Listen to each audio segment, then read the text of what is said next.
The neighborhood had always carried a strange, polished silence, the kind that felt less like peace and more like someone watching through closed blinds. For months, the homeowner believed the homeowners association operated like any other suburban HOA, annoying, nosy, but mostly harmless. But things changed the morning he spotted a small, humming object hovering above his driveway. At first, he assumed it belonged to a kid testing out a new toy, something innocent and easily ignored. But the hovering shape stayed longer than any toy should, circling with a slow, deliberate curiosity, as if taking inventory of his property. That moment marked the beginning of the unusual tension that would eventually rip through every polished fence and manicured lawn of the neighborhood. The HOA board had acquired a drone, and, as it turned out, they weren't using it to inspect roofs or document storm damage. Their intentions were more intrusive, more personal, and far more invasive than anyone could have predicted. The drone sightings grew frequent. It appeared early in the mornings, when the sun gave the houses a soft golden wash, and again late at night when shadows stretched across the driveways. It hovered over his backyard, lingered above the roof, and floated near his windows, always quiet, always watching. Each time he stepped outside, the machine retreated just enough to avoid confrontation, almost like it recognized him and didn't want to be caught but still wanted him to know it was there. Rumors began to spiral among neighbors. Some said the board had implemented a new, property compliance monitoring initiative. Others whispered about fines being issued for the smallest infractions: untrimmed jasmine vines, mismatched patio chairs, a garden hose left coiled the wrong way. But no one knew for sure. The HOA gave no announcements, released no newsletters, and maintained a suspiciously tight-lipped silence.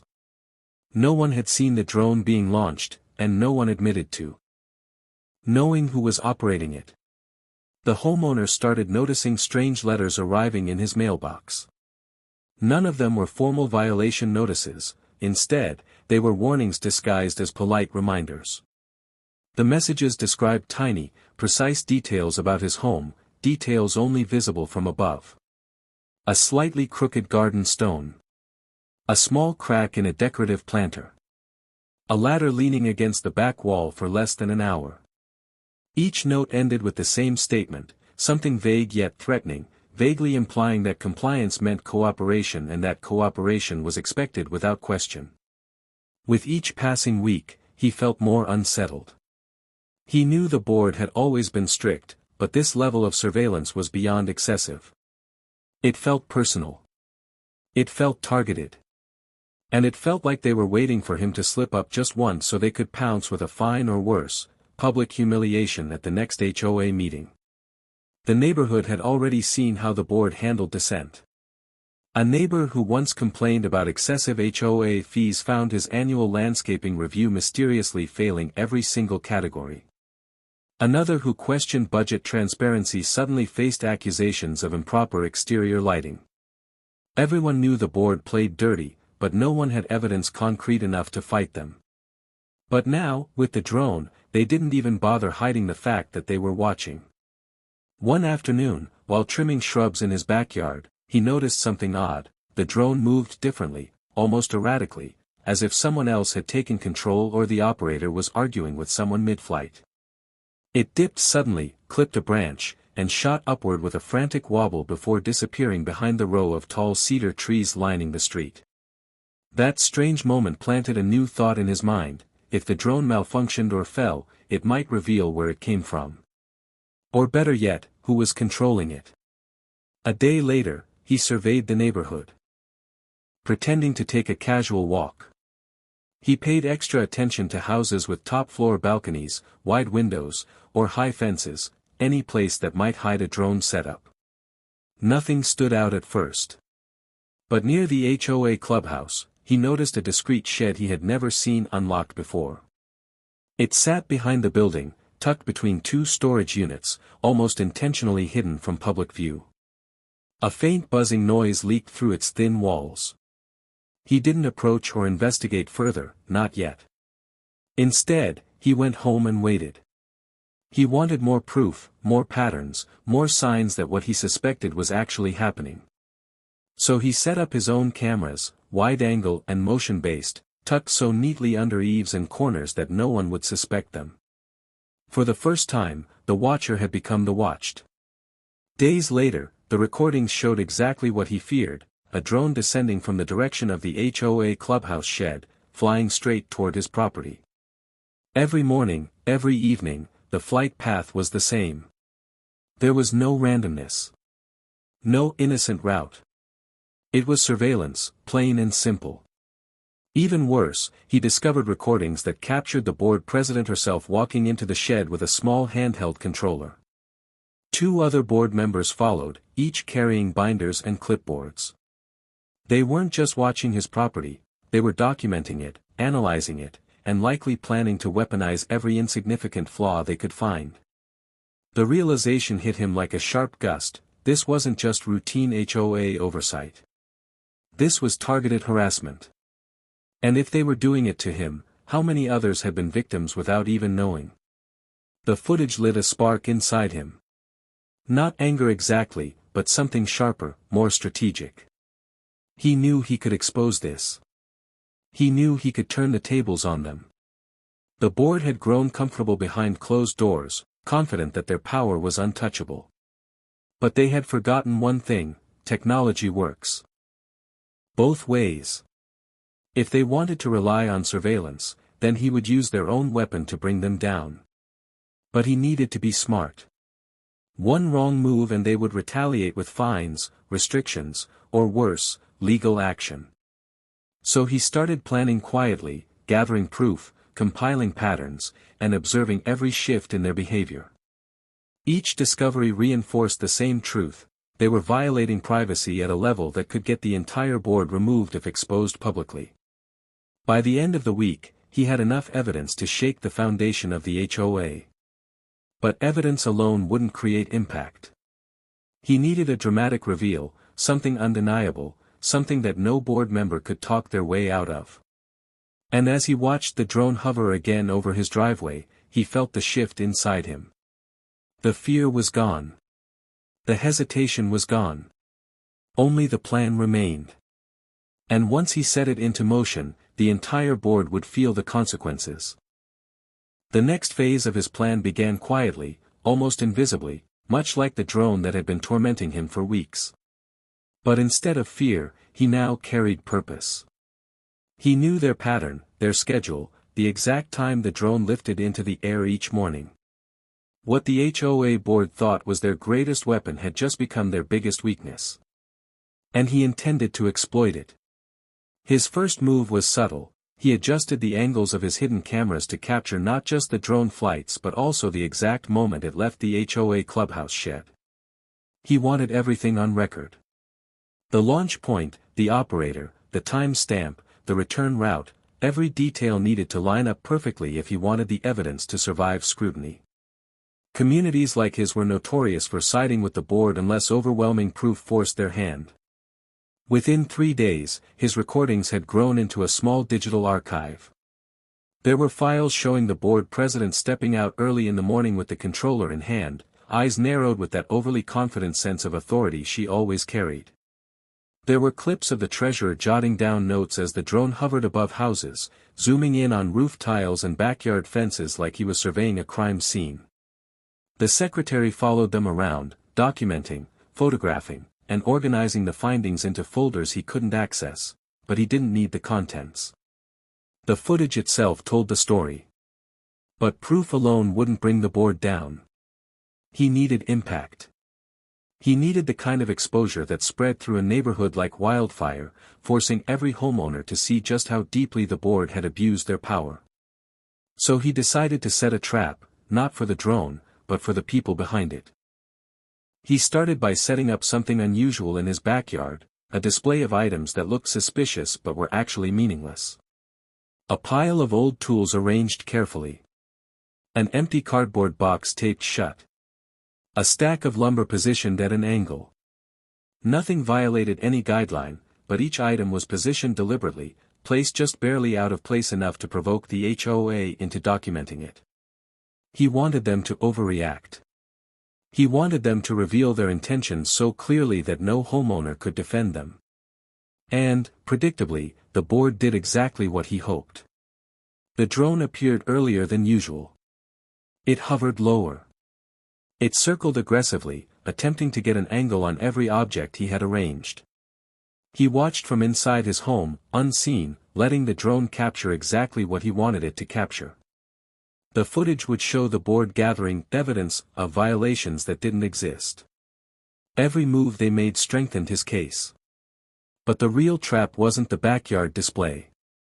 It was what he set up near the fence line, a small device, discreet but powerful. It wasn't a weapon or jammer, nothing illegal. It was simply a motion-triggered recording tablet angled toward the sky. It captured the moment the drone descended too low, clipped another branch just like before, and wobbled violently. This time, instead of recovering smoothly, it spiraled, overcorrected, and crashed right into his garden bed. The moment he heard the thud, he didn't rush outside. He waited, knowing the board would panic. And just as expected, within minutes, the president and 2 board members hurried out of the clubhouse, heading straight toward his property. The cameras captured everything, from the way they whispered urgently to the way they scanned the area nervously, terrified someone might see them retrieving their secret surveillance tool. By the time they found the drone, he already had everything he needed.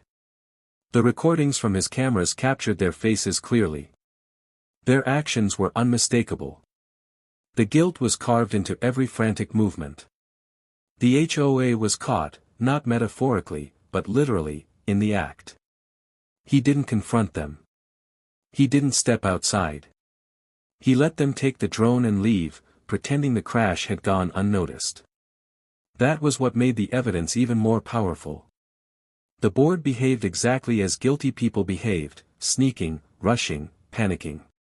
Over the next few days, he worked quietly, compiling all the evidence into a single, devastating package. He organized the video clips chronologically. He added notes, timestamps, and clear labels. He even included a recreation of the flight path based on his camera angles, a visual map showing exactly how the drone traveled directly from the HOA shed to his property. But the real masterpiece was the final compilation, a full video showing the surveillance patterns, the unlawful monitoring, and the illegal intrusion into private space. Every moment was pieced together with brutal clarity. Once the evidence was complete, he waited for the perfect moment to strike. And that moment came sooner than expected. The HOA announced an emergency meeting, something rare and usually reserved for budget crises or neighborhood disputes. But this time, the board sent out an unusually stern notice, claiming multiple homeowners were under active review for compliance issues. It didn't take long for rumors to spread that the board intended to issue mass fines, a move that would make the neighborhood furious. This was the moment he had been waiting for. On the evening of the meeting, homeowners gathered in the clubhouse, annoyed, confused, and ready to argue. The board sat at the front, pretending to hold the moral high ground, pretending to uphold order. But he could see the worry in their faces. They knew the drone incident had been risky. They just didn't know how catastrophic it would become. When the room finally settled, he stepped forward, not with anger, not with dramatic accusations, but with quiet precision. He placed a flash drive onto the meeting table. The board members stiffened instantly. They knew. Somewhere deep inside, they already knew what was coming. He didn't need to speak. The moment the video began playing, the room fell into a stunned silence. The footage told the story better than any words could. The drone footage. The launch sequences. The board's panicked retrieval. The secret surveillance shed. The hovering above driveways and windows. The timestamps. The evidence. By the time the video reached the crash sequence, the board president's face had turned pale. The treasurer stared at the floor. The secretary looked like he wanted to vanish entirely. The room erupted, not in chaos, but in shock, betrayal, and disbelief. People stared at the board with eyes full of fury. Murmurs turned into accusations. The board members could no longer hide. He had done it. The trap had worked. The HOA board had been exposed in front of the people they claimed to represent. And as the room filled with outrage, he realized this wasn't the end. This was just the moment before the storm hit. The fallout hadn't even begun yet. Because bringing them down publicly was one thing. But what came next would dismantle their power forever. The video playing in the HOA clubhouse did more than shock the room, it cracked open the truth the board had spent years hiding. Even after the final frame faded, the silence stayed thick, almost vibrating. People looked at one another as if they were seeing their neighbors for the first time, realizing the quiet streetlights and well-trimmed hedges had been masking something darker. The board members sat frozen, their perfect posture collapsing under the weight of their exposed actions. But the real fallout didn't happen in the clubhouse that night. It began the next morning, when homeowners woke up to a new kind of energy, something volatile, unified, and surprisingly fearless. They had been intimidated by the board for so long that they forgot what collective power felt like. But now, with undeniable evidence, everyone finally had a reason to speak. Homeowners gathered in driveways, yards, and sidewalk clusters, whispering heatedly about the spying drone and the secret shed. Some shared their own suspicious experiences, late-night finds, strange warnings, unexplained photos in violation letters. Everything suddenly connected. The board hadn't been strict, they had been predatory, using surveillance to pressure, intimidate, and control. Within hours, the community demanded answers. But the board had none. The president tried to issue a statement, carefully written, claiming the drone was for routine neighborhood evaluations. It didn't matter. No one believed her. Every homeowner had seen the footage. Every homeowner had seen her running into the shed. Her authority, once untouchable, now looked desperate and flimsy. The treasurer attempted to shift blame onto new technology protocols, suggesting the drone program was approved collectively. But people knew that was a lie too. The HOA had never voted on drone usage. No one had ever heard about budget allocations for surveillance tools. His excuses only strengthened the growing fury. The secretary avoided public statements altogether, hiding behind closed blinds. The neighborhood watched his lights flicker on and off throughout the day, as if he was pacing in panic. What once looked like a position of power now looked like a cage closing around them. By the afternoon, the homeowners filed a formal petition, overwhelmingly signed, to call for an emergency recall election. The situation had gone beyond rule-breaking. It had become a matter of privacy invasion, misuse of HOA funds, and unethical leadership. The petition spread through the neighborhood faster than any notice the board had ever issued. People who never attended meetings before suddenly stood up, fueled by months of silent resentment. The recall election was scheduled for 48 hours later. Those 2 days transformed the neighborhood. Instead of quiet lawns and isolated routines, the community buzzed with purpose. Homeowners organized small meetings in garages and porches, sharing their experiences and encouraging others to speak up. They discussed alternatives, debated new leadership possibilities, and drafted proposals for transparency reforms. The neighborhood that had once been controlled through fear was now rebuilding itself through unity. And in the background of all this movement, he watched quietly, not for glory, not for validation, but to ensure the board didn't try anything reckless. People like them didn't surrender power easily. He knew they might be planning something. He was right.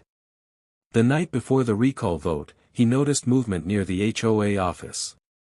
Through one of his cameras, he caught the board president slipping into the clubhouse with a stack of binders. The treasurer followed moments later, carrying a bulging folder. Their faces looked tense, frantic. It didn't take long to guess what they were doing, trying to erase records, hide financial documents, delete footage, destroy evidence of everything they had done over the years. But it was too late. He already had copies of everything that mattered. And more importantly, the homeowners had already turned against them. Still, he documented their midnight scramble. When they left the clubhouse, he saved the footage into the same archive he had used for the drone evidence. It wasn't needed for the recall, but it served as the final piece in a long pattern of misconduct, something the community would eventually uncover if they chose to pursue legal action. By the time dawn broke, the neighborhood felt different. Calm, but sharp. Like the air before a storm finally clears. Homeowners gathered outside the clubhouse for the vote. No board member dared look anyone in the eye. The president maintained her perfected smile, but it flickered with every shift of the crowd. The treasurer's shoulders drooped. The secretary stood rigid, gripping the edge of the table as if it were the only thing keeping him upright. The vote was swift. And devastating. Nearly every homeowner voted to remove the entire board. The results weren't close or debated, they were definitive, absolute, and crushing. Within minutes, the board who once wielded terror like a tool now stood powerless, stripped of authority, surrounded by people who no longer feared them. The new interim committee took over immediately. They demanded access to all HOA files, accounts, and documentation. The former board members hesitated, but resistance only worsened their situation. Word spread that legal counsel might get involved. Investigations were likely. That small shed behind the clubhouse, once a secret, was now scheduled for official inspection. The president finally cracked. She left the meeting in a hurry, refusing to stay for closing announcements. The treasurer followed, mumbling something no one could hear. The secretary simply vanished before anyone noticed him leaving. Just like that, the board collapsed. The community exhaled for the first time in years. Weeks passed, and the neighborhood slowly healed. The shed was cleared out and converted into storage. The drone program was banned. New rules were implemented requiring transparency for all HOA decisions. Homeowners who had been unfairly fined had their penalties reversed. People began decorating their yards more freely, hosting small gatherings without fear, and living without feeling watched. As for him, he never asked for recognition. But homeowners approached him anyway, thanking him quietly in driveways or offering small gestures of gratitude. Some said they had felt powerless for years and that his evidence gave them the courage they'd lost. The neighborhood wasn't perfect, but now it belonged to its residents, not to a board that acted like a private police force. One evening, he stood outside, looking at the sky that had once hidden a spying drone. The air felt lighter. The silence felt peaceful again, not eerie, not suffocating, but real. His plan worked. The truth won. And the board that tried to watch him had ended up exposing themselves. Their downfall wasn't loud or cinematic. It was the simple collapse of power built on fear, destroyed by someone who refused to be intimidated. The HOA had learned a brutal lesson. When you watch people from the shadows, you never know who might be watching you back.